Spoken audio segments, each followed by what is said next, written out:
everybody, welcome back to a new episode of the Unrequested PD podcast. I'm your host, Francisco Faticati, and today I have the pleasure of having Mr. Jorge Valdez with me. Sir, welcome. Thank you for being here with us today, man. Thank you. Thank you for having me, Fati. I appreciate it. I was looking forward for your invitation from when I saw the first podcast. I was like, he's got to invite me. He's got to. If he don't invite me, I'm gonna be sad. Nah. But for real, I'm glad that you brought me on, man. No, thank Appreciate you. you. Thank you. Been thinking about it. I know we talked about it. We messaged on man, I've been known each other for a long time. Like I can't even count the years. Yeah. Like I don't know, 2010 maybe. Yeah, maybe even a little bit before No, that. before, Yeah. before, because I graduated 2008 and we were in high school, so maybe Correct. 2006. I don't Correct. know. Yeah. I don't know. Yeah, it's been a while. It's been a while. But I also haven't seen you in a long time. Yeah, we had. Well, life takes us in different directions, and we get families, and we go to university. Well, I saw you in university, Yeah. right? We had class Yeah. together, and but ever since after that, it kind of just Dude, life kind of is it takes me me away. or did that Spanish teacher really hate me? You remember that one? Why do you think she hated I you? don't know, dude. Like I've always had it in my head. You know how there's these things that stick with you? Like But I've always I thought don't that know she if she hated me. hated you, but I feel she hated me. Yeah. Or maybe she just hated teaching. Yeah, maybe she just didn't want to be there. I don't know. But that was an interesting class. I remember And a Dr. few Bias topics. or something like that. Correct. I don't remember.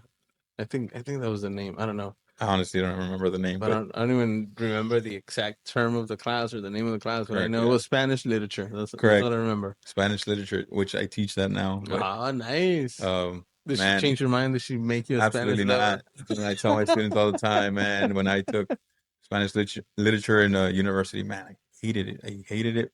Um, maybe because I was immature and didn't understand it. But now Yeah. that I teach it, Yeah. I have I like it.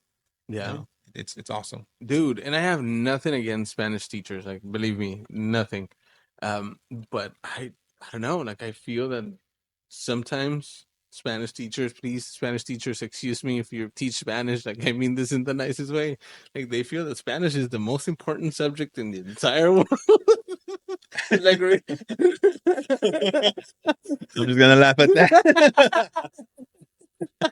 it's like But relax. I know it's an esdrújula. I know. No, yeah. I know you put an acento en every esdrújula. Yeah, there you No, go. but I had a professor in college who, dude, I missed.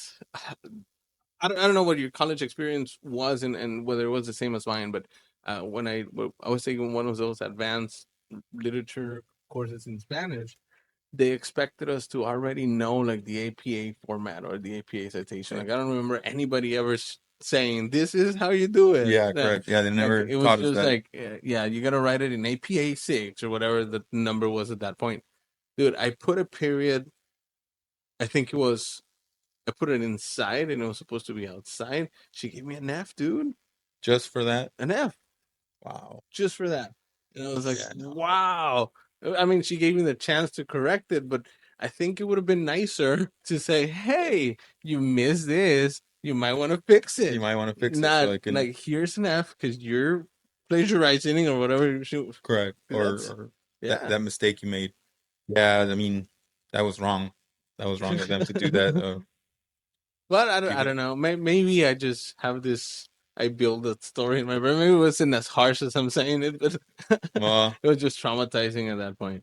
I think that I mean in a way it's good because I feel like every teacher should feel that way that their subject is important. No, for sure, for sure. So, whether it's English, whether it's Spanish, whether it's art, well, physical education, you should feel like what you are teaching is important, Yeah. and and it's gonna impact that student's life in a positive way. Because I get that a lot.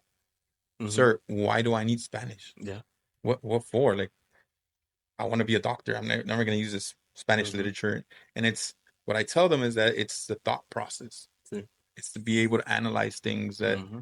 can open your mind to, oh, maybe it's not the way I'm thinking it, but it can be perceived this way. Oh, okay. So your thought process changed. And if I'm talking about more basic Spanish, Yeah. I mean linguistics, we we live in the valley. I tell them all Mm-hmm. the time. Yep. We live in the border where, let's say, right after you graduate, you start working at the outlets, and Mm-hmm. there's gonna be people from Mexico. You start working at the mall. There's gonna be Mm-hmm. people from Mexico coming over, and they might not know Mm-hmm. English. And that's what I've thought, man. That seriously, and that's a conversation I've had, that you can go your entire life, and I look at my parents, for example, living in the United States, in this area at least, not knowing English. But I don't think it could be as easy Maybe switch it over. if you don't speak Spanish, like, because in the area we use it a lot. Like it's Correct. used for so many things. Correct. Yeah. So, My mom as well. She only knows English, and she struggles. My children are growing up to speak only English. I would want them to speak both languages, yeah. um, but she's having a hard time communicating with them, and I have to be the interpreter. I have to be the translator when she's speaking to them. But Mm-hmm. yeah, man, I think that bilingualism, trilingualism, all Yeah. that is very important. I think that, and I don't mean to bash on anyone, but I think the United States lacks a lot of that. Mm-hmm. Like you see Yeah. people from all over the world knowing more than three, four languages because that's just their culture. Mm-hmm. And us is just English. You got to learn it because I already speak it, Yeah. and it shouldn't be that way. Mm-hmm. We should be more open minded to learn See. Mm-hmm. more Yep. languages. Mm-hmm. Valentina Gonzalez said that it's bilingualism is about languages, not one language. Correct. It's so important because to what you're saying, like it's sometimes we live in a monolingual world. Like just think about this podcast, like we're talking in English for the most part. Correct. Like it's because that's our audience, or that's what Correct. who we're trying to target. But it happens. I posted a TikTok earlier today, talking about how I was working out and I caught myself knowing that I'm a first my first language was Spanish. My entire family speaks Spanish, and I was counting in English, and I found that so weird because like that was my instinct. Like I'm working out, and I'm like one, two, like chingao. Like how is that? How did my brain make the click that at the gym I think in English? Like how does that happen? You know, Got you. that was a So most of your thoughts might be in Spanish, except for when you're in the gym. yeah, like and that's kind of what I was thinking. Like when I go to work, for example.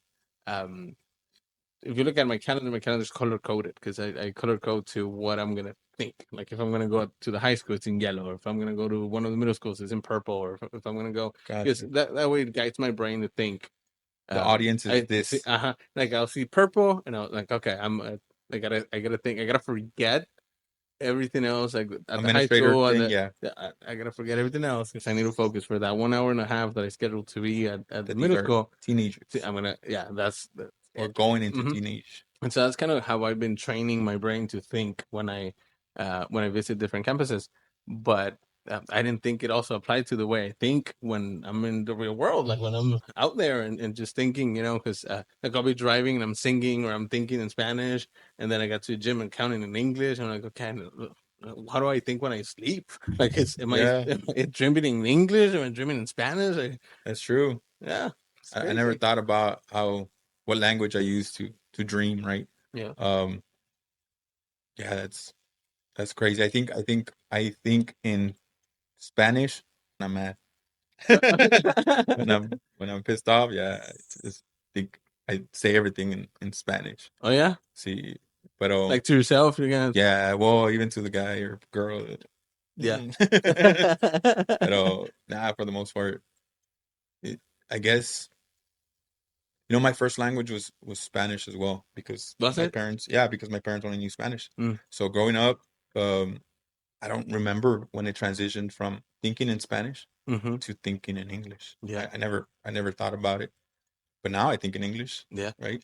Um, Maybe it was middle school, high school. Mm-hmm. Once you start getting friends where they only speak English. See. Mm-hmm. Yeah, and like we use our language, for example, to I guess that's the beauty of us language users because we get to manipulate it to whatever we want, and we manipulate our language to whatever we want. Like take the whole issue or not issue, the whole thing with code switching or translanguage. Like you only do it when your audience is right for it.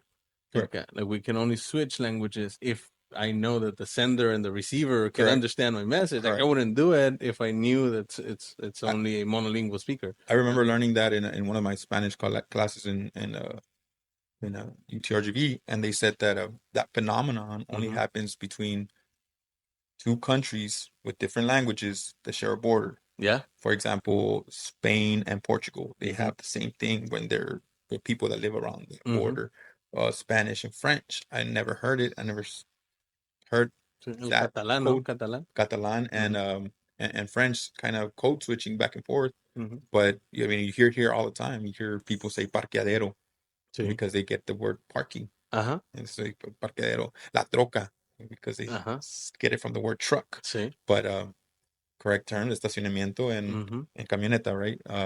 But it happens all the time. And like you said, if you go to um, España, Mm-hmm. y vas a decir, hey, ¿dónde está el parqueadero? You're gonna be like, what in the world is Yeah. that? Ajá. Yeah. The Mm-hmm. receiver, like you said, the Sí. receiver is not on the same page as you, Mm-hmm. so they're not gonna understand. Yeah. I'm pretty sure that would happen if you go to Mexico, deep in Mexico, right? Mm-hmm. If you go to probably Progreso, Rio Bravo, Sí. maybe they're gonna be like, Yeah, ah, that'll be okay, yeah. I might Uh-huh. be able to understand, but maybe Monterrey Mm-hmm. or Acapulco, they won't. I don't Sí. know. ¿Qué trae ¿Qué este? trae? ¿Está loco? ¿Qué trae? Ha No, de yeah. ser del gabacho. Del gabacho. Yeah.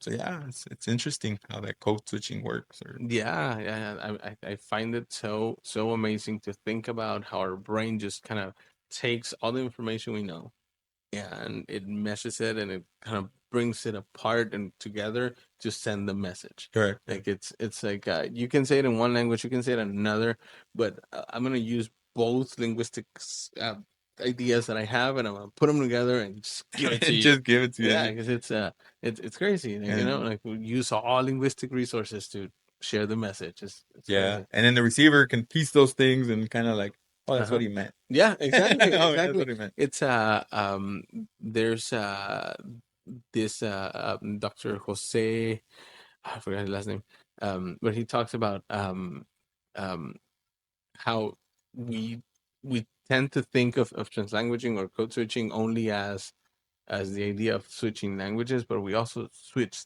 systems, like the whole notion of get off the truck or get down off the truck, right? Get down or get off.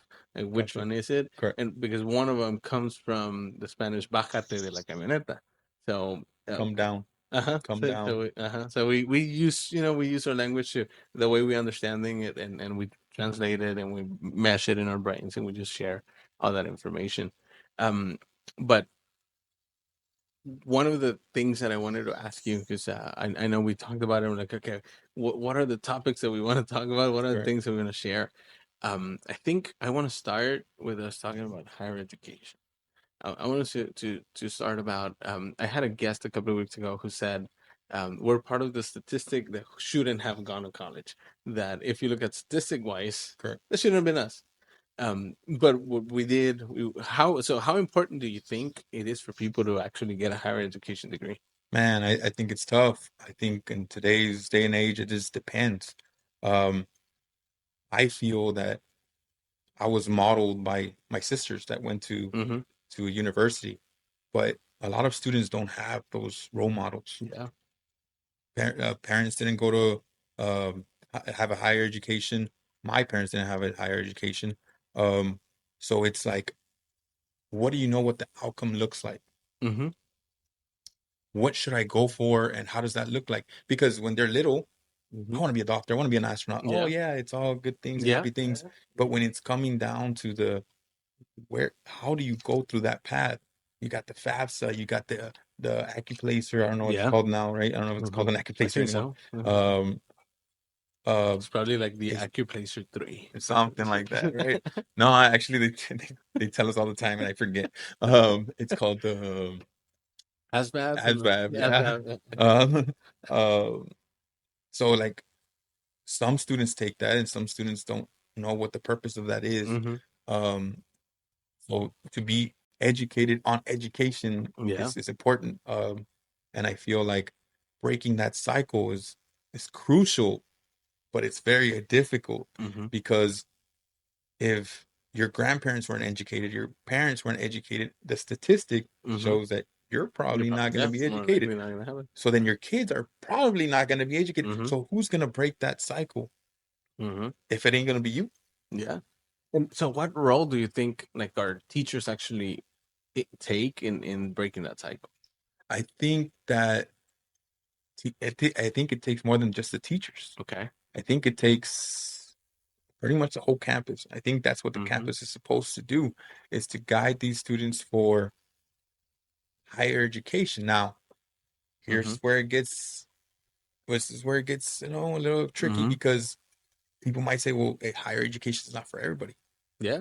And And I it's true. agree. Yeah, I Like it's true. agree. Well, it depends what we consider higher education, because I can get a certificate on being a welder, and I consider that to be higher education. Like, it's not a normal skill that anybody knows. Correct. Now, to me personally, Mm-hmm.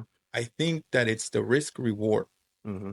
If you're going to get into debt, $100,000, and not bashing Mm-hmm. any education is good, but if you're gonna get an art major Yeah. or a Spanish major, I'll throw Mhm. myself in there. Psychology. Okay, Mm-hmm. what are we gonna do with it? Mm-hmm. So that's part of us educating the Mm-hmm. student. Are okay, you're gonna major in psychology. You're gonna what for? Yeah, and I think you touched such a good point, because I think educational systems need to do a better job at educating us about what we're getting a degree on.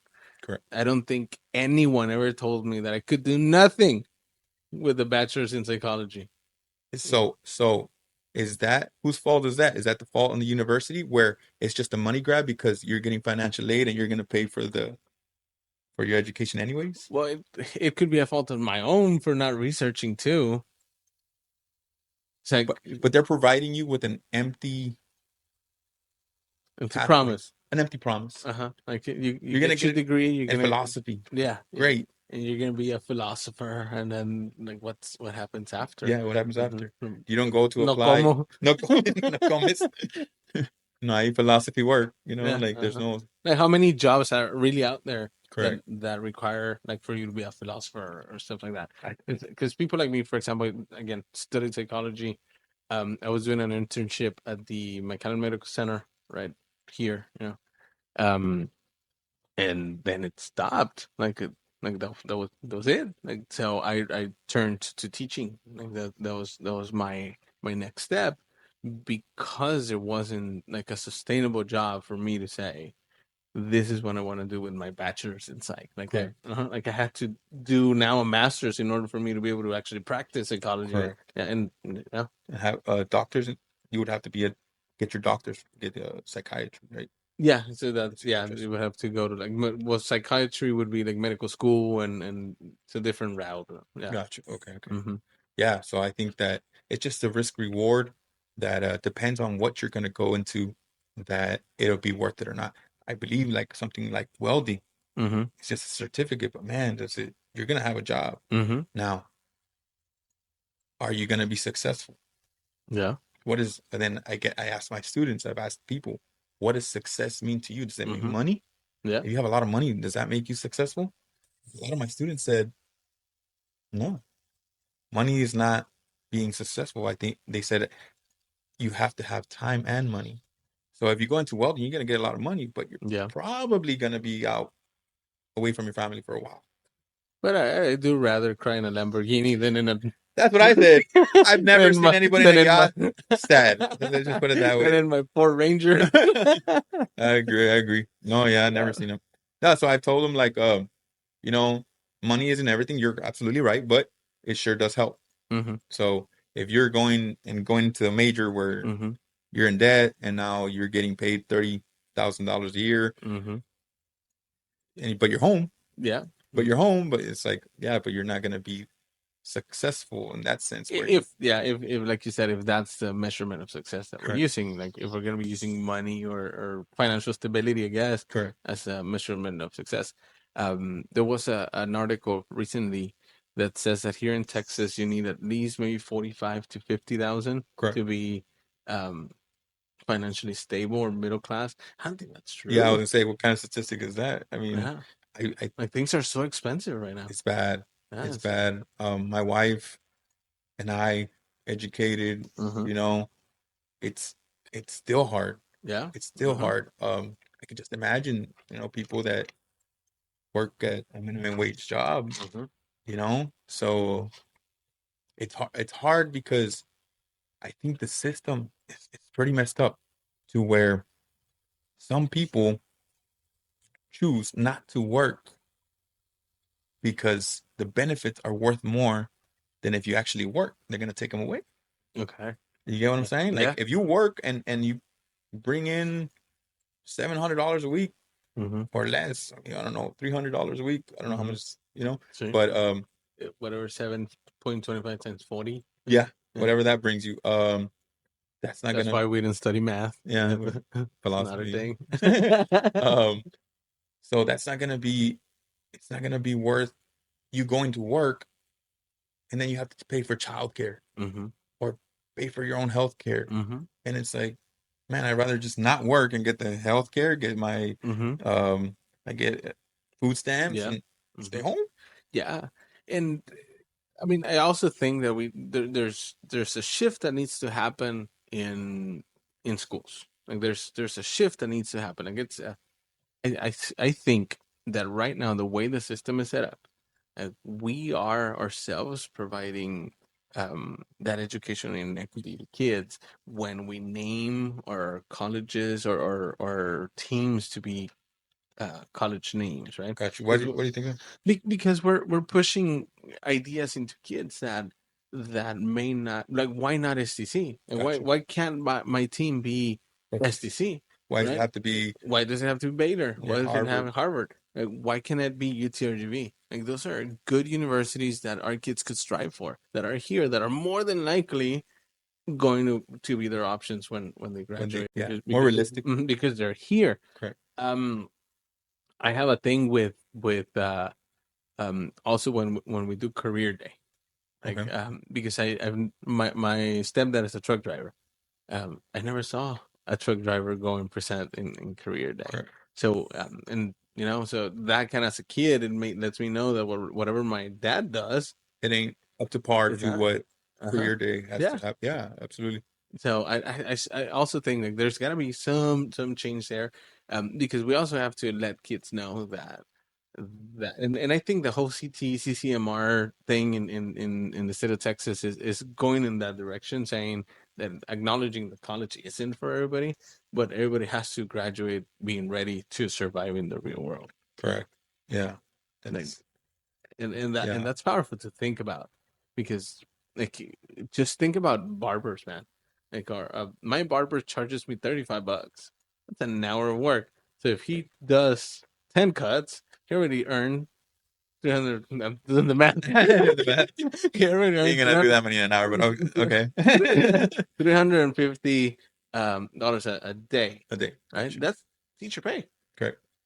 or more. I don't know. Maybe 280. What's teacher pay? 280 maybe a Yeah, day. about 280. See, What I so what I would counter on that is that we as teachers just, well, I'm gonna get back some backlash.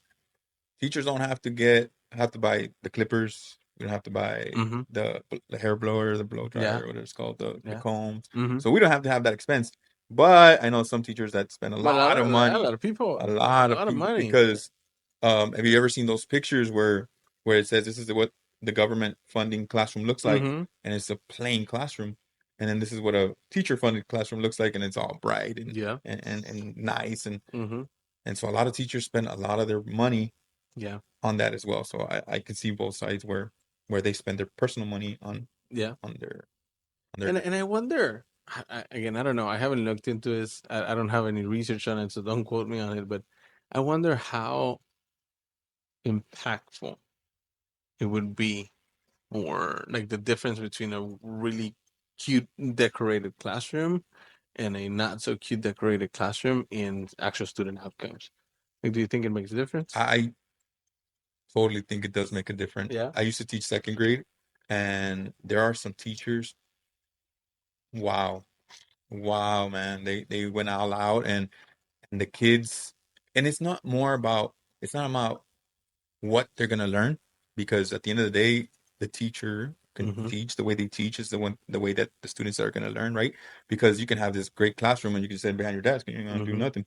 But teachers that make their classroom like that make the environment very welcoming, so the kid wants to go to class, Yeah. right? They want to go to school because I get to read in this awesome tent that I just built. So Mm-hmm. then the purpose is not actually reading, is just going to the tent, but they get to read, Yeah. which the teacher kind of tricked them to, boom, Mm-hmm. got you reading. And Yeah. that's the purpose, right? So then I guess you can say that in turn, Mm-hmm. I guess your scores are going to go up, or your education is going to by yourself because of the Yeah. environment you set. Yeah. So yeah, man, I don't know any research behind it, but I think it should be very impactful. It's a plain room where there's not much. Mm-hmm. You're gonna probably get a kid that's probably like boring. That should probably be in your area of psychology. Mm-hmm. How that mind Yeah. should, What I'm thinking about is that we should put that into practice. Like, I think, look, like an experiment, a social yeah, experiment. yeah, we should do that experiment. Um, I don't know. I'm gonna say once we get to 1,000 subscribers, we'll find a sponsor to There you go. to sponsor an entire classroom, There you and go. then we'll measure it. We'll measure student success. We'll see how it goes. If anybody knows Jeff Bezos, el compadre Elon, Yeah, up in yeah. Edinburgh, Somebody, we'll find a I mean, up in sponsor. Brownsville. Yeah, We'll find a sponsor. We'll try it because that's intriguing. Like, how much of a difference does it make? Because a lot of people do spend a lot of money. And correct. I know when you're gonna take a tax break because of education, you can only take $500. Correct. Like Mm, that's it. that's it. That's why I always told myself spend 4.99. It's 4.99 because you ain't gonna get. Yeah, man. That's the limit, It's not. and the rest decorated with tenant strip. There you go. But sentence strips, make your own. Um, nah. There's teachers out there that don't have to spend a lot of money, like you said, sentence strips or other things that they create, and they're Mm-hmm. very creative. I wish I Mm-hmm. had that. I don't. I don't I'm either. the. I guess I don't know. It's a guy thing maybe, I where we're don't know. just, you Yeah, know, I don't have it. Like I don't have it in me to actually, make things, and correct. I can't. Um, I've it, had teachers where they're foldable, se quieren bonito, and I'm yeah, like, I don't know how to do that. yeah. Here's the assignment. Uh, Let me teach you how it goes. yeah. So I used to decorate my classroom with student work. So Oh, it's okay. just like, There you go. hey, That's a good way to. we're gonna make a project. Make sure it's pretty because it's gonna go on the wall. Yeah, there you go. Yeah. But again, I guess it's still good because they get to see their own product and Uh-huh. they get to, See, enjoy their classroom. yeah, and I think it makes a difference, and I think it should at least make a difference. Like you said, making sure that they're welcome into their own learning environment. Like that's step number one.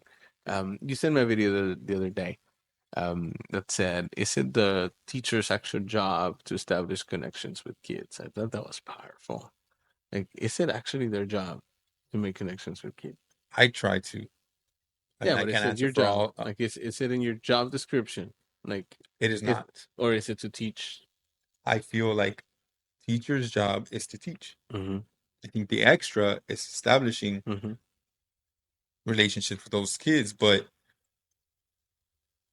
But it's so important. Like, you but I, have to. Like, you you have to have establish to, a connection. Yeah. but you can't force that on a teacher. Yeah. You can't say it's part of your job, but it's kind of like it is part of your job, even though it's not Yeah. on Mm-hmm. paper. Because But let's say I'm teaching the quadratic formula, but I know correct, Francisco's sitting there not listening to a word that I'm saying. So am correct, I really teaching? got you. Yeah, he's not gonna pay attention because Because in order for me to teach, there has to be learning. correct, So if he's not learning, am I teaching? correct. I don't know. That's So then, how is that gonna change if you have that relationship, with the student? we see it in sports, and we'll talk about sports in a little bit. But um, we have sometimes kids who are not as talented in sports that will play their hearts out for you. Agreed. So that's where I can agree with that. Where you say, you know what, this kid that you talked about Hmm. might not understand the quadratic formula, Hmm. but he's gonna try to learn it for He's you gonna try to do it. because you're you, Uh-huh. Yeah, exactly. because you're you. You Hmm. got that. So again, I don't think teachers are forced because there's nothing on paper, Hmm. but I think it's part of it. Like Yeah. if you want to be a teacher, if that's what you Hmm. want to do, You have yes, to you have establish a to. connection. You have to. Yeah. It's not gonna work without it. you can't be so cut and dry. You can't be so mean to them. You Mm-hmm. can't be so lenient to them either, because something that I've learned going back to coaching Yeah. is that, believe it or not, students, athletes, they like structure. Yeah. They like structure, and they get out of line and you correct them. They're not, some of them will, talk back and do things, but at the end of the day, when they mature, they're gonna be like, oh, this They is what they're trying. appreciate it. They're gonna appreciate it Uh-huh. for sure. Yeah. I have those students in my class where I get after them, and nothing but respect, Mm-hmm. nothing but respect. Yeah. And I think it's because of that relationship Mm-hmm. that we we got to connect, and they know I'm pretty chill, Mm-hmm. but I'm only chill to a certain, See, see, see. certain line. Yeah, After that, you that I'm a cross it. cool guy, but I also have expectations. Correct. Yeah, You're a and cool that's. guy. We got, you can talk to me, you can joke Mm-hmm. with me, pero no te pases, porque te pasas, I gotta bring you back. You gotta, Yeah. this is the line. Mm-hmm. You can't go past it. So, and then they're very respectful. Oh, my Yeah. bad, sir. I got you. Um, so yeah, yeah, absolutely. Even though it's not on black and white, that teachers should have that. It's, if you want to be a Mm-hmm. teacher and a good teacher, you have to have See. the relationship. Yeah, but because I know that Tita's rubric does say that you have to establish a good learning environment, but that's different. Like that's a whole different thing, right? You want to talk about titas already? That's Because right, because that's a different thing. Like building a good learning environment is different than establishing connection with you. It's a different thing. I Yeah. don't know. I think that's part of it, You think so? because that, well, it's how you have that relationship with the students, but how they have the relationship within themselves in the classroom. Hmm. How, when teaching second grade, something that oh man, I was tough on is making sure that no one felt disrespected. Hmm. You're not going to disrespect your peer, and even in high school as well. Um, After every presentation, I expect everybody to clap, Hmm. because that is showing respect. Yeah. And Hmm. if you don't, I'm gonna call you all on it. Hey, Yeah. what makes you special? Come on, Hmm. you clap for them, and then when you come up and present, we're gonna clap for you. Yeah. All right. So, that environment of where the teacher respects the students respect the teachers, and they respect themselves. I think that's what they're talking about with environment. So, if you want to talk about a little bit about T-test, I think that could be subjective, because Yeah. it just says environment. Hmm. What kind of environment? The See. environment where you see the prettiness, or the Hmm. environment of, Hmm. because what if it's a plain classroom, Yeah. but yet everybody respects themselves, teacher Hmm. respects students, students respect themselves. Yeah, yeah, because a lot of people see environment as the posters, as the Correct. cuteness, but it's not always the case. Like it's not always the case. I can tell you that again. I'm not gonna say that it was an exemplary teacher, but we had a good environment, but my classroom wasn't decorated. I had a picture. My decorations were, like I said before, posters of student work, So, set in strips, and then one art project that one of my students made, and I just put it there as a in the classroom, and that was it. Like that was it. But do you feel like that was enough for students to learn? well, it's because in my opinion, like I didn't think like to me, posters are cool, but I don't think they actually have that big of an impact in instruction than if they build it and then they post it up. Correct. Like if they build their anchor chart and they do it together and they're learning a theme and they found the theme of a story and they wrote it down, they put their thing, they post it up. So now anytime they're encountered with a theme question, they can go back and look at, and that's gonna bring their image back. Yeah. If I put a poster that says theme is this, I don't think Yeah. that's ever gonna help No. them. Yeah, Especially if you never pointed at it and covered it, yeah, even exactly. less, right? But you're right. It was something that they would have to build, and then just leave it up there for Hmm. their For memory. their own reference. Yeah, for Yeah. that reference. Yeah. Like he's asking about inferencing. What did we do that day? Oh, we talked about this, and oh, I mean, yeah, whatever we got over that. So, Mhm. in my opinion, that's why we did that. Like we had our word wall. We used to call it our memory wall, because kids could go back and see when we learned a specific word that I wanted them to use, and I present this a lot in conferences. It's called word visualization, because we create our foldables that allow our kids to see the word. So because I want them to see it, to internalize it, not just to hear what it is, to make a mental picture of what the word might be. Gotcha. So we take them on that trip of this is what that word was. So when they need to refer back to it, like they can think of a memory rather than just try to remember a specific term for the word. How would you do that in high school? Let's say, okay, so you taught English, correct? Yes. Mhm. Um, you've had how many periods of teaching English? That Uh, same course, that uh, same course. you do it 3 times a day Okay, because I was in a block schedule. which one do you put up? All of them? Most of them, yeah. Most of them. Usually, like because it's only 3 periods a day, like a class section. So Gotcha. each class has a Okay. section to put their stuff. Yeah, Okay, for. gotcha, gotcha. For Mhm. spacing purposes, because Yeah, you know because how classrooms, yeah, a bunch of things. Yeah, yeah, so we had specific places to put per gotcha. grade level. And then I was in a campus where they required for you to post student work outside. I don't know, is that true with where you work? Yeah, I mean, I haven't done it, but Yeah. yes, it would be. It's not required, but it's Uh-huh. encouraged Yeah. because Uh-huh. they want. And I have other teachers, other coworkers that do, and it's awesome. You know, you Mm-hmm. get to see the student work. I try to post it inside, See. but only because I don't have a bulletin board. But Yeah. um, yeah, I mean, showcasing their work Mm-hmm. to other students is See. awesome. Yeah, Yeah. No, and we had lockers that hadn't been used in years. So we would just kind of put like a butcher paper on top of the oh yeah, lockers yeah, and yeah. then just paste I the know student work a on lot of there. other departments do that in my Uh-huh. campus. Yeah.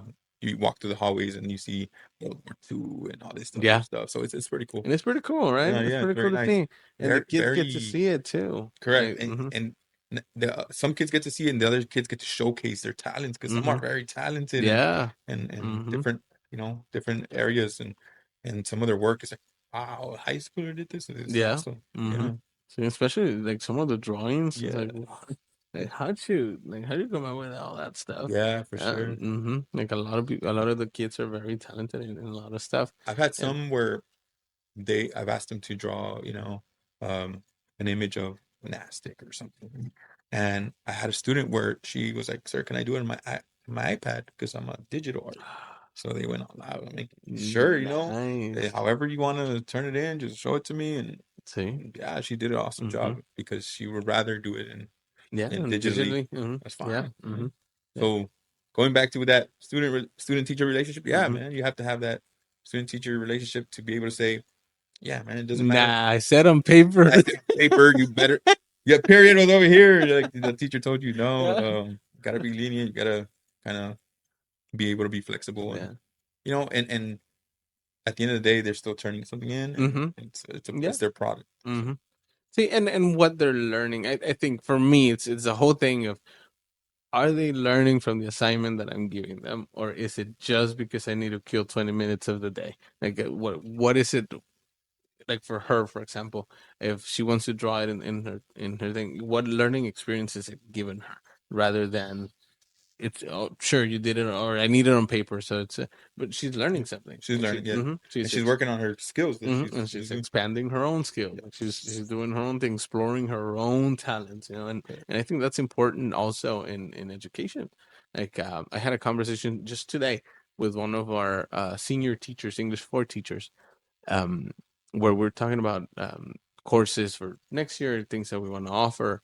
And one of the things that I want to do is creative writing. I want to offer a creative writing course because a lot of the times we give kids the uh, prompt or the we or let's say right now the way the things are structured, at least where I've known, we offer British literature or literature, whatever, Spanish literature. Spanish literature, and they have to read and understand the literature, but Mm, we never really actually give them the opportunity to practice the skills that they're learning in literature to write their own short story or okay. to write their own poem or to like Yeah, I think that's also important. Like we gotta see because a lot of our kids, like we said earlier, are so talented in many areas.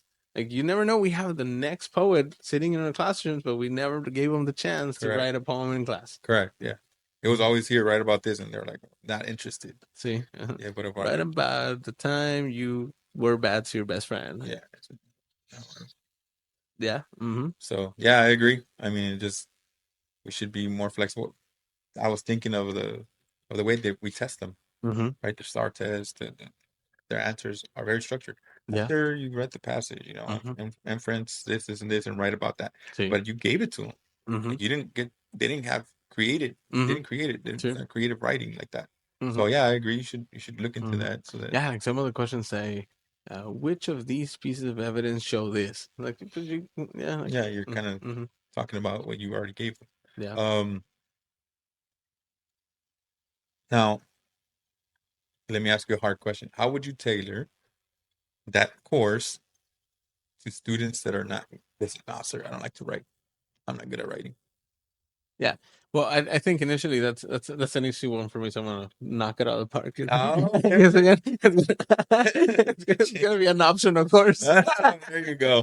There It's you gonna be go. an elective. You don't like to write, then take real estate. You don't like to write? Take that one instead. All right. This one's not for you then. Oh, there you go. Yeah. No, but again, it goes back to the same thing that we're talking about. It's about how do I teach my class to make sure that it sparks interest in my kids. Like if I'm teaching that creative writing course, and my kid that was the only class that happened to fit in their schedule because they also do band and they do football and they're taking AP psychology, so that was the only class that fit in their schedule. How do I make that? That's an important question. Yeah. Like, how do I make that kid, because he's gonna have to sit through my class in order to receive the credit? Correct. How do I make him a writer? Or how do I not make them a writer, but Make them love or interest mm-hmm. them in writing. See, mm-hmm. Period. Right. Yeah. That's tough.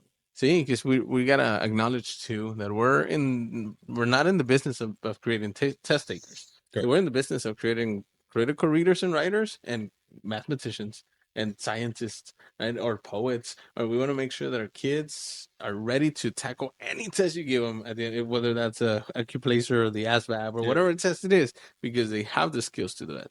Correct.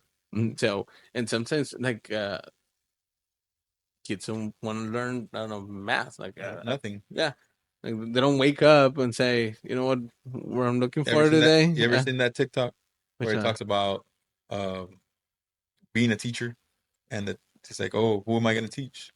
Oh, just kids around. Oh yeah, Yeah. You seen that one? kids that live around In them. the area. How much are you gonna get paid? Like 10 cents every 4 years or something like that? Yeah. So if you're gonna teach that course of creative writing, you gotta love it. You gotta Mhm. love it because and you gotta be able to find out how you're gonna make those students love it too. You can't just love it and the kids are just like, love it, but it doesn't See. interest me. So how can you get those Mhm. kids to be interested in Mhm. that course? So would you say that teaching is an art or a skill?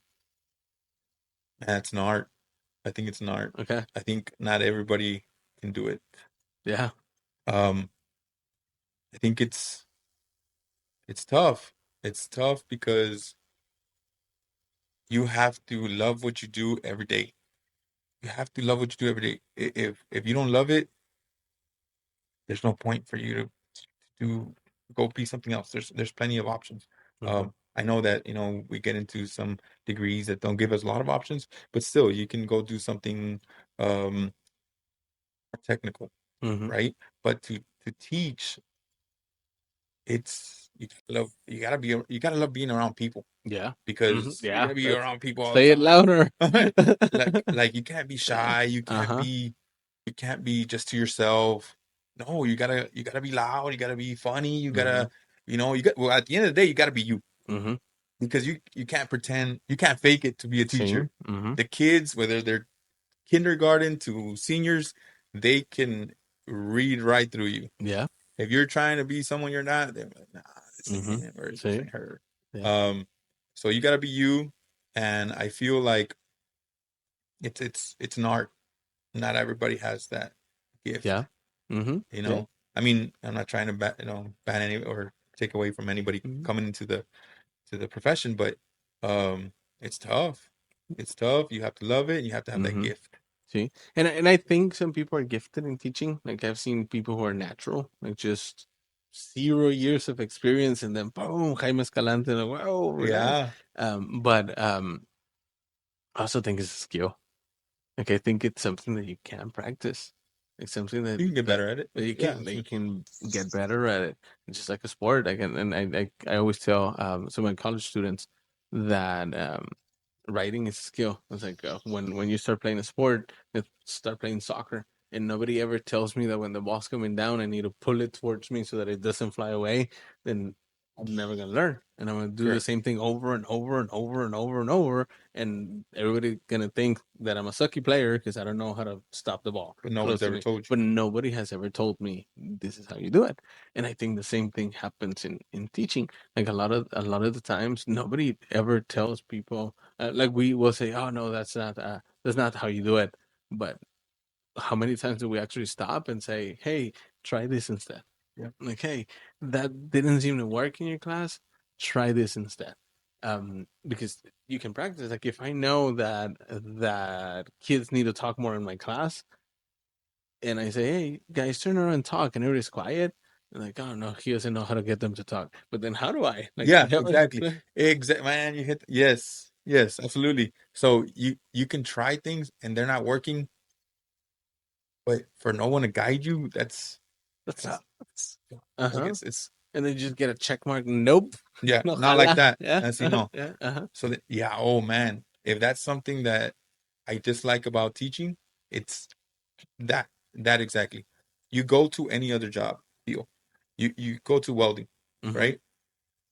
And you go to school to be a welder. They tell you, okay, do the lines or do the circles. I don't know, Mm-hmm. you do welding, right? Obviously. Um, okay. No, not like that, dude. This look. Okay, do Mm-hmm. it. And teaching, it's like, do this. Mm-hmm. You go and do it. No, not like that. So, Oh, well, you got to figure it out.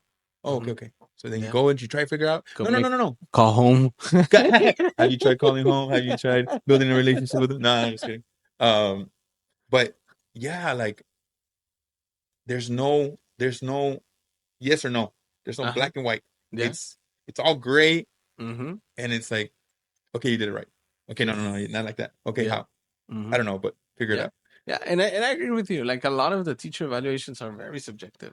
Like because if I'm an English teacher and if I'm a rate English teachers if I'm the evaluator harder because I have an idea of what may Correct. need to happen, Yeah, I got you. and then I'm gonna go to rate math teachers. I'm like, they're doing great. Yeah, they're doing It good. sounds right. That so Yep, yep. kids seem confused, and so do I. We're in the same page.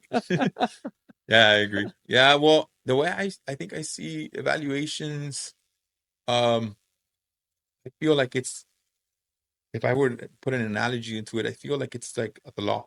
Hmm. The law is you have the law on a book and it says, you know, I don't know, I'm not gonna think of a law, but laws, Hmm. right? And you go into a courtroom and the judge and the lawyer can persuade you either way so Yeah. that the laws can kind of be See. swayed Hmm. into any Yeah. way. Hmm. And I feel like, yeah, the T-test has a rubric, Hmm. but at the end of the day, the person can kind of guide themselves Yeah. however they will. Hmm. For example, you gave a great example with the whole environment of the classroom. Hmm. If you don't have nothing up, but kids are interacting, Hmm. teacher They're engaged. engaged, Uh huh. is that a good environment?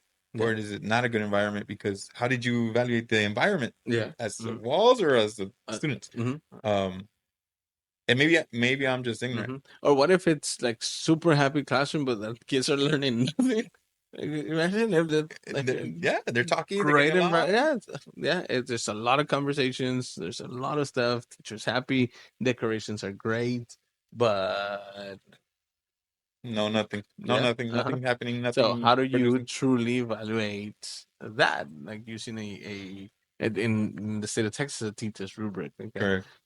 those are and again, I've had conversations with people about how I've always believed that they're subjective, and people say they're objective, but in my opinion, that's the just because there's a rubric, so that it's Yeah, subjective. yeah. That's how you kind of Uh-huh. cover that the fact that it's Yeah. objective by Hmm. saying, oh, there's a rubric. Yeah, but Yeah, but if it says most students are engaged, and how do you calculate most? Like, what's most to you? Correct. Yeah, What's so most to you? Is it more than 50%? That's mhm, wouldn't that be most? that's most. Yeah, Would it be or 75, 80. Yeah, 80? Yeah, yeah. like, well, how does a person gauge it? Mm-hmm. Now, what I feel that it's like a hamster wheel. Mm-hmm. It's that last one. What's it called? The uh, distinguished. Okay. Yeah.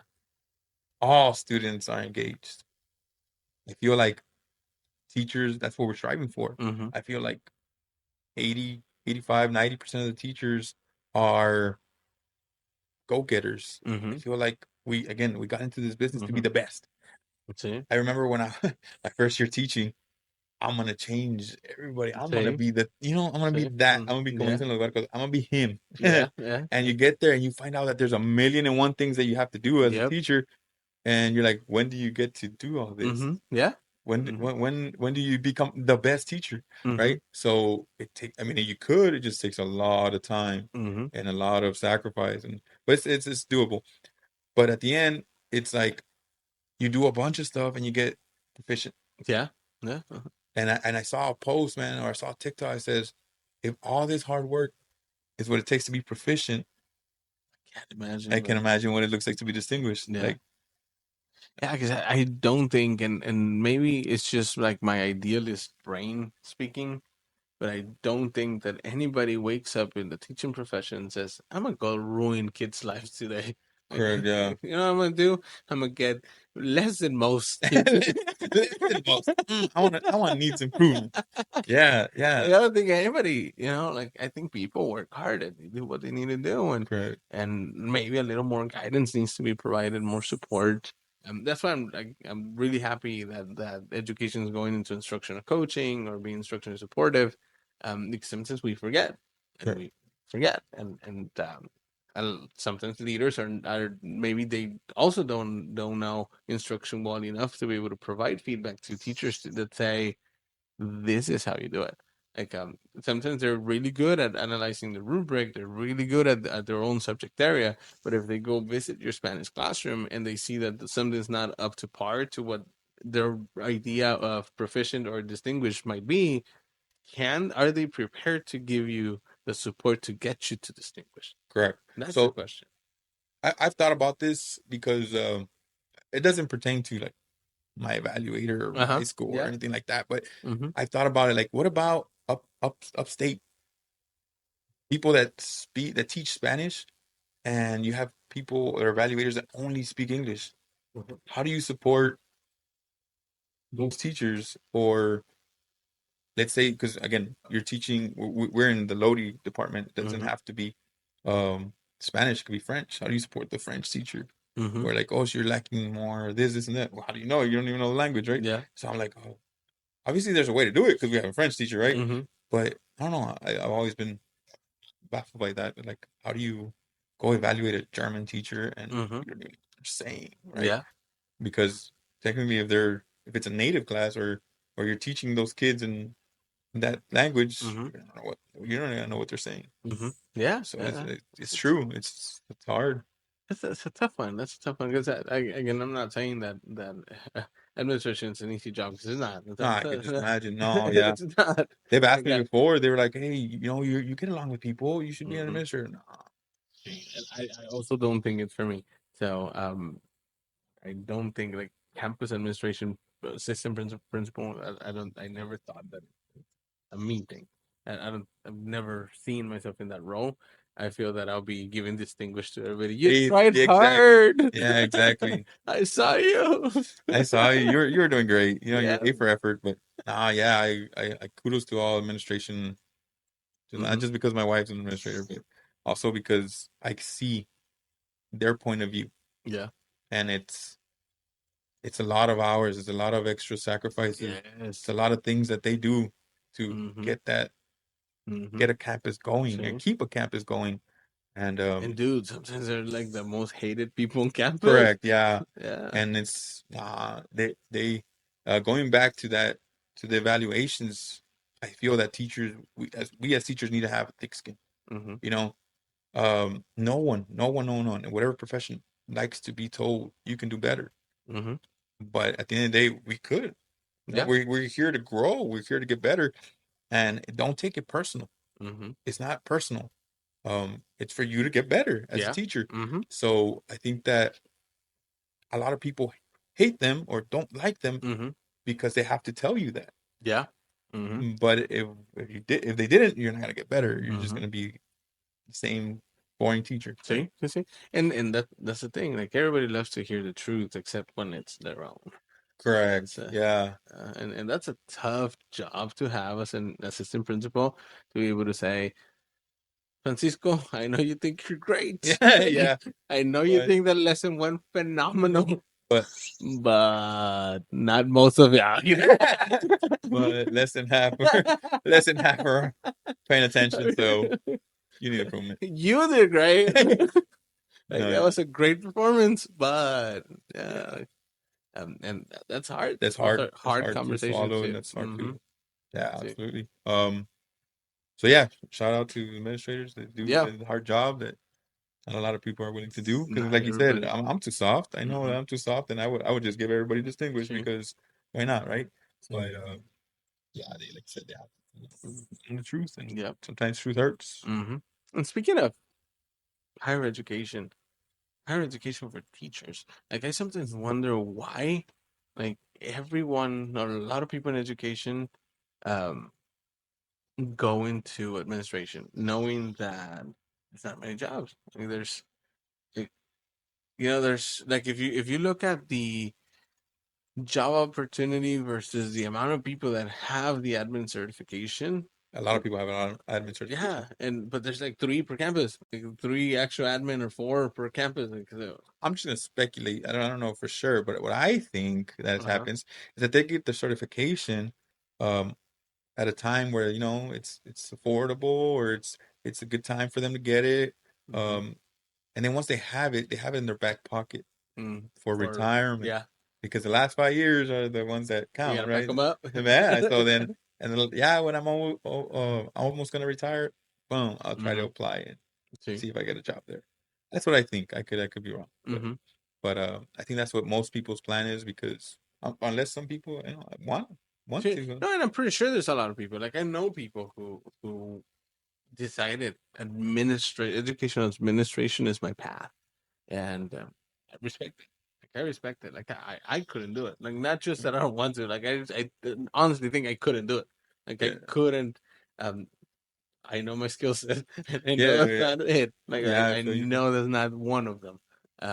Because you have to have the tough conversations. You have to make sure kids are safe. You have to make sure adults are safe. There's so many Yeah, things that a lot of things. yeah, At the end of the day, I feel because I feel like this is why my wife got into it because as an administrator or a principal, you impact a lot of kids. see, In mm-hmm, the classroom, you impact your kids, right? mm-hmm, Your students. see, You're 30, making 80, yeah, yeah 30, 80. uh-huh, Sorry, 130 some. 130. But um as an administrator, you impact the whole campus. Mm-hmm, So you get to reach, a lot more students, mm-hmm, a lot of more people because not you're not just impacting the student, you impact the parents, yeah, which I feel that should play an important role in the students' in education. education, Yeah, yeah, I think so too. Like I think so too. But I also think about how also I always bring up the inequity in things. Like some parents just can't offer the support. agreed. Single So, mother so working two exactly. jobs, trying Mm-hmm. to. Yep. Mm-hmm. Like some people just can't do it. Um, so what would you say is the thing that the parents need to do to support education? Yeah, it's a tough question. Um, one main one I think is just be involved. Mm-hmm. Just um I know it's because our lives, I'm assuming theirs as well, are just overwhelmed with a million and one things that Sure. Yeah. sometimes you Mm-hmm. forget, hey, how's Francisco Mm-hmm. doing in See. your classroom? Mm-hmm. All right. Or if a teacher sends messages, just reply, Yeah. Mm-hmm. something so easy, just, oh, okay, I'll talk to you. Mm-hmm. Oh, okay, we'll work on that. See. Something so basic like that as a reply is awesome. See. But when you reply like, okay, See. or don't bother me, Yeah. I've gotten those, man. Yeah, I had a call. One time I had to call a parent, and the parent said, "When she's in school, she's your problem." I was like, "Ah!" Yeah, I've heard that one, man. That's not a. I mean, Like, oh, wow. Okay. I don't know. I think that's tough because at the end of the day, they're children. Like, Mm-hmm. I don't know. Like, maybe it's me that I'm my kids are barely going to school, right? But I think I'm gonna be tough on them. Like, I want them Mm-hmm. to want to be educated. I Mm-hmm. want them to like school, and I'm going to check up on them if something's not Mm-hmm. going right. Yeah. Because at the end of the day, for me, that's a way of loving your children. Yeah, for sure. Is being there, um, when it's good, when you have the awards and Mm-hmm. then they have a great, awesome. Be there. You're there taking pictures, and you see their Mm-hmm. smile on the face, and you know that that part is important. See? Well, when it's not going so good, it's just as important Yeah. because you're there. Yeah. They need to see that someone's getting after them, then they care for them, Mm-hmm. so that they can do See? better. Mm-hmm. Yep. Yeah. Yeah, but See, and like I said, it's sometimes tough. Like because I'll give you the example of my family. Like I have two kids. One's in third grade, the other one's in sixth grade. Both of their parents, my wife and I, are both educated. We both went to college. Um, and even then, like we struggle to help our kids with homework. agreed. And like, dude, that's third grade, man. I should know this, but it's hard. It's tough. It's tough. Like I just can't see my mom, Lucia, being able to help me with my homework if I had any, or like so. And I don't consider her to be unsupportive in my education, but so that's a kind of a hard line for me. That again, I'm a openly against homework, but um, I think we take care of what we can in the time we have them in our classrooms. Because sometimes some parents, like if you're the Faticati kids of the world, I'm gonna make sure my kids do their work. I'm gonna make sure they do it. But now my kids have an advantage over other kids that may have other responsibilities at home that may not have the same freedom to just do their homework. They may have chores. They may need to take care of their younger siblings, um, and so that in itself creates a gap in learning for True. kids. Because now the Faticati kids of the world are gonna go and are gonna be ready for class tomorrow because they did their Did their homework. homework. Yeah. Uh-huh. Now, oh man, homework. That's tough because I agree with you. The ones I've always said it, the ones that need it won't do it, Yeah. and the ones that don't need it will do it. And Mm-hmm. it's like, okay, you didn't have to do it because you already know it, right? Está bueno, Eh, Jorge. no, but see, Here's your 100, vato. está bueno, ya te lo sabes, okay, overachieve. Nah. Um, but yeah, like you said, the ones that just because you give them extra doesn't mean they're gonna get it. Mm-hmm. Yeah, exactly. Just you're gonna get more Mm-hmm. paperwork to take home. They're not gonna get it. When, Mm-hmm. especially when you said See. they don't have that support at home, or do have the support at home. Mm-hmm. They can't. See. Yeah. Now, if you're an older student, Mm. you have resources on the tips of your fingers that we didn't have. Yeah. Mm-hmm. So But they're also young. Like, it's not their priority. And it should be. Like, don't get me wrong. okay, It I was gonna should. say, but Don't it get me should wrong. It be. should be. It should be. It should be.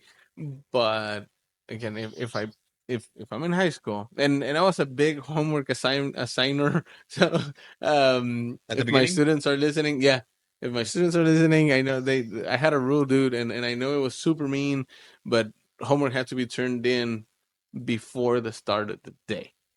Like so, if class started at 8:20, the homework had to be in the homework bin by 8:15, like, kind of thing. Like they had to you get there get to school early, and and go submit your work. Because I had this whole idea that they were gonna copy during lunch or things like that. okay, okay. So like the first thing They you couldn't do, copy right after school. see, Oh, so okay. it's a, I know, but, that was just my thing. Yeah, got you.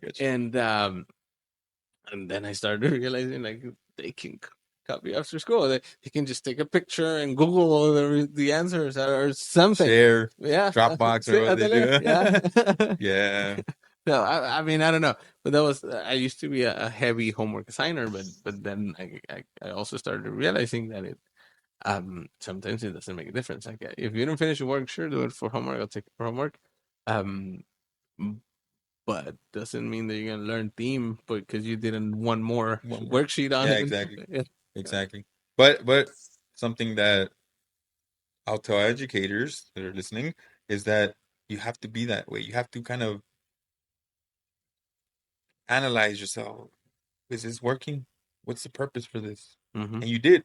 You said, well, this ain't working for the student, the low student that Yeah. needs the extra help. Mm-hmm. This is only working for the student that already knows it. Yeah. And well, Because they're that's doing their. yeah, Mm-hmm. they're doing great. So uh that's where it gets tough in education. It's how do you target the low one? Mm-hmm. Yeah. Mm-hmm. That's where differentiation comes from. But Mm-hmm. Like how do you help the students that who are truly struggling? Because there's a difference between struggling because I don't want to do it and right, struggling because I can't.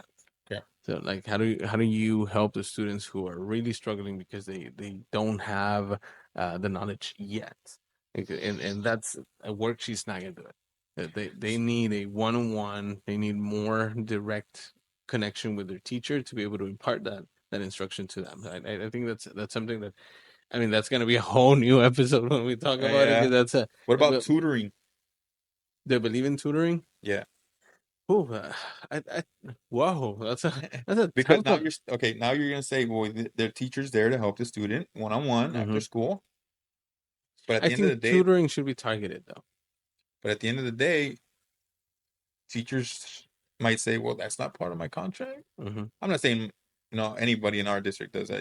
We have great teachers, but I'm Yeah, just saying a teacher can throw it out there no, that they hey, can for sure, for sure. hey, why should I Hmm. stay I don't till work 6? after 4. Yeah, Yeah, yeah, yeah. exactly. Uh-huh. Um, or is that as others duties as assigned? No, Because that's in their contract. but and again, that goes back to once you care about your job Yes. and once you care about kids in general, like, you know the kids are struggling, they offer support. Like I'll talk all day about my daughter's teacher.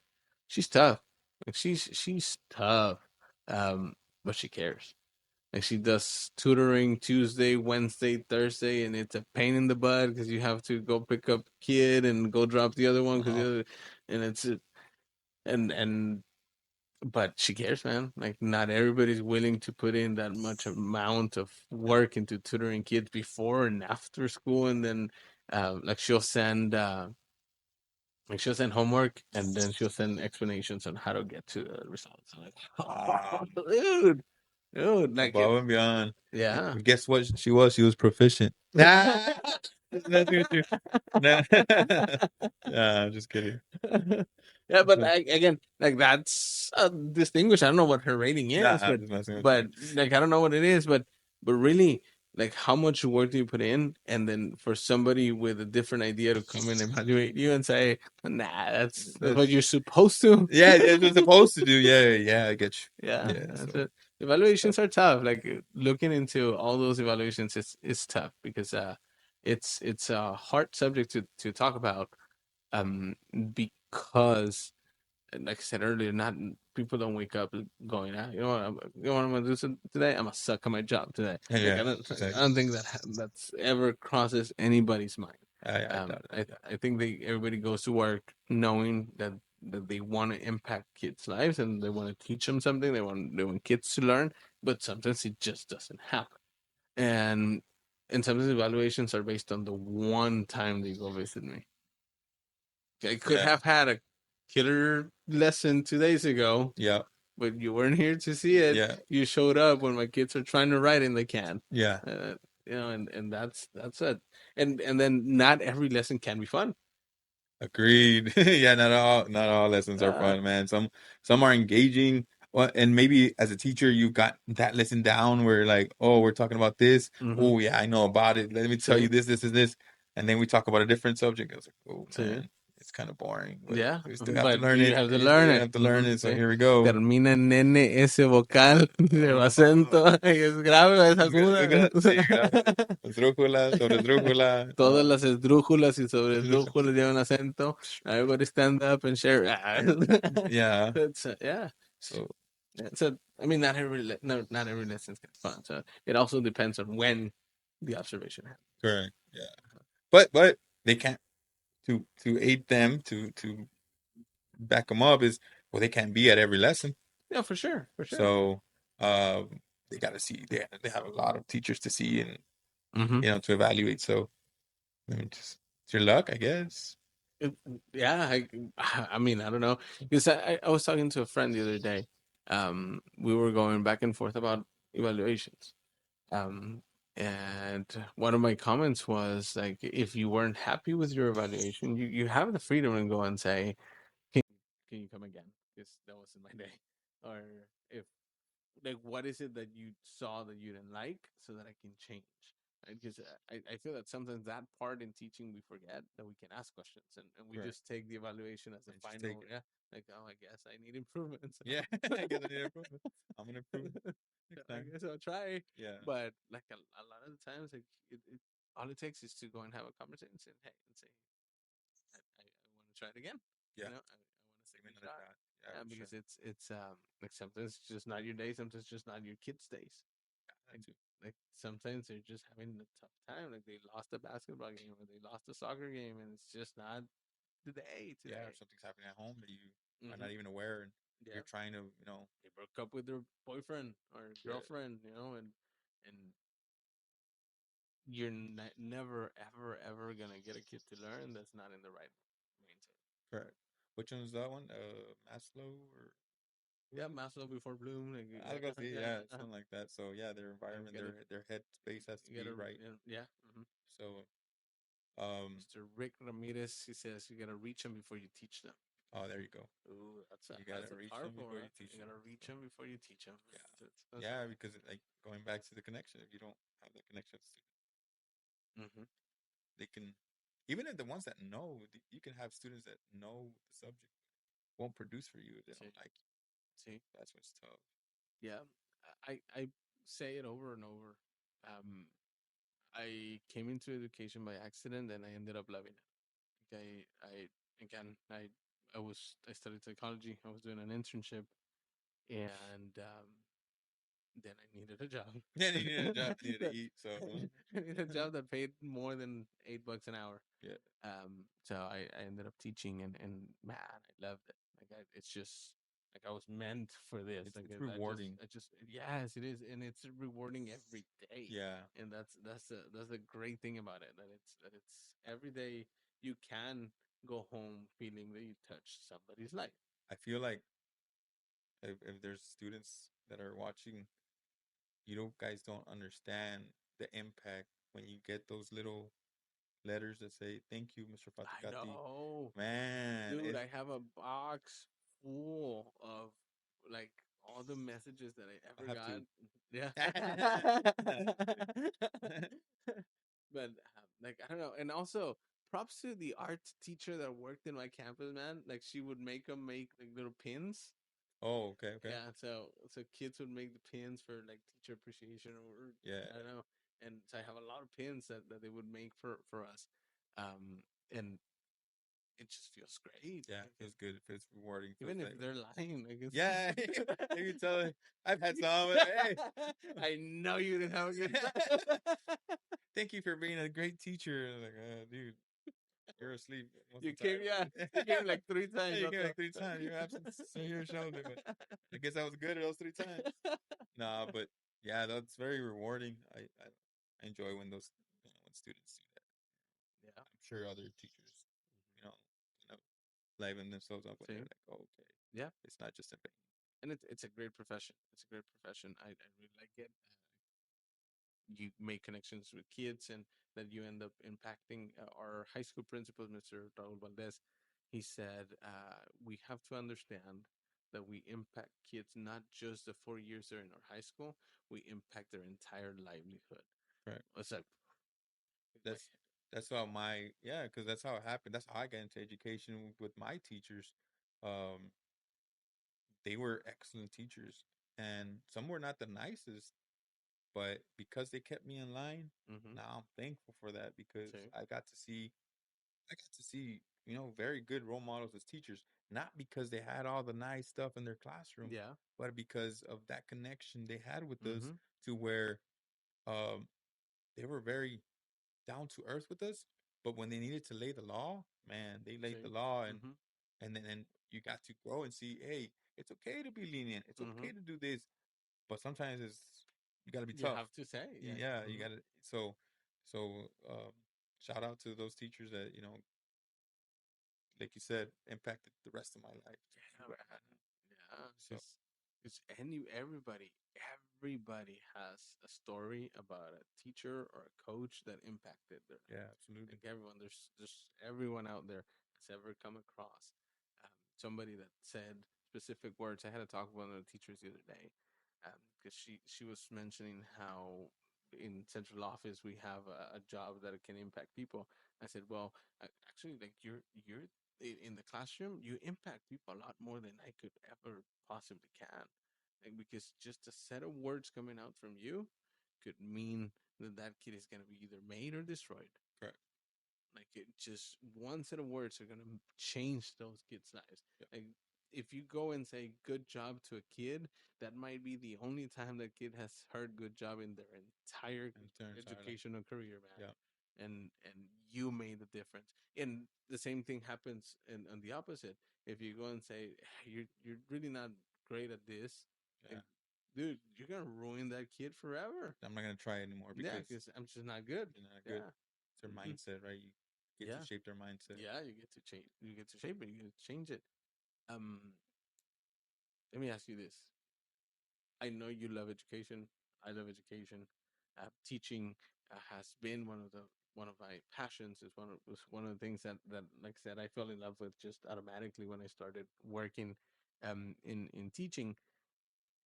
If you were to give people three pieces of advice, people that want to go into education, that have never subbed or never had any experience with teaching, what are the three things that you would give them? First of all, don't go into education if you don't love it. You have to love it. Once you get your feet wet and know what's about, Yep. um, at the end of the day, if you love what you do, you're in the right spot. If you say, I can't do this, kids are too much, because it's getting a little worse, Yeah. I feel throughout the years it's getting tougher. But if you're in it for the right reasons, you'll be fine. Yeah. Um, Another piece of advice, have a thick skin. Yeah. Again, if you're talking about T-test and all this other stuff, it's all right. They're just trying to make you better. Just have that thick skin. Um, be able to receive, that criticism. So, Yeah. so Love don't that. don't just fixate on thinking that you're the best teacher ever, because there's always room for improvement. Always. Um, and the third, third thing I would say would be, I don't know. I'm thinking, make sure you put some aside for retirement. Yeah. Especially if you're young, if you're a young teacher, you have no kids, no family, start setting aside, create an annuity, create a different, uh, invest in something Yeah. with extra money, because personally, I don't want to be the teacher that goes back to sub, not because I don't love it, but because once you If I'm done, retire, I'm done. I'm done, I'm done. Yeah. I need to enjoy the rest of what's left of my life whenever I do get to retire, See. because now retirement is I'm like 93. Yeah. No, Dude, but it's like my super late. retirement year is 2054. So I still got a lot That's to still, go. dude, that's still my age from now. Yeah, exactly, exactly. So you gotta double that. Oh man. So yeah, I mean, I feel like I have to set. Now I kind of cut back on that because you have kids, I have a family, I have a wife. But at the beginning, I was setting money aside Mm-hmm. and then just leave it there. You're, at the end of the day, it just comes out of the check. You're not even gonna feel it. I think they don't even take out taxes from it, so it's even Mm-hmm. better. But yeah, set that up so that if it's time to retire, maybe you have some there so that you can take off from there and retire peacefully. Yeah. Once you're done, you're done. Yeah. Hey, that's a great piece of advice, man. Yeah, That's really good. 'Cause not everybody thinks about retirement now. yeah. Now And usually start worrying later. Like later, for me, like I think that's 30 years from now. I'll think about it yeah, like you 20 think, years from now. But it's important to start looking at it now. Like what is your life going to look like when you do say that's it for me. Um, that's important to look at, man. Yeah, for Really, sure. man. It's been great having you here. Thank you Appreciate you, so Fatih. much, man. No, thank This you. been so much fun. Guys, if you made it this far, please click like somewhere here, wherever that is. Subscribe so you can hear more. Hopefully, we can have Mr. George again One one more day. thing, I want to give a shout out. If y'all haven't bought the book, it's on Amazon. It's on Amazon. Oh, Oh thank you, man, man. Francisco Faticati, Unlocking Minds, Fostering Higher Order Thinking in the Classroom. You got to go buy it, guys. Um, he's the best. So Oh, go thank get you, him. man. Thank you so much for that Yes, one. Thank you. Oh, I I appreciate appreciate it. it. Yes, sir. Thank you. Thank you so much for watching or listening. But I don't know if they're watching or listening. I guess I tend to think. If you're driving and listening, pay attention to the road. Yes, please do. Please do. But thank you so much, and we'll see you next time.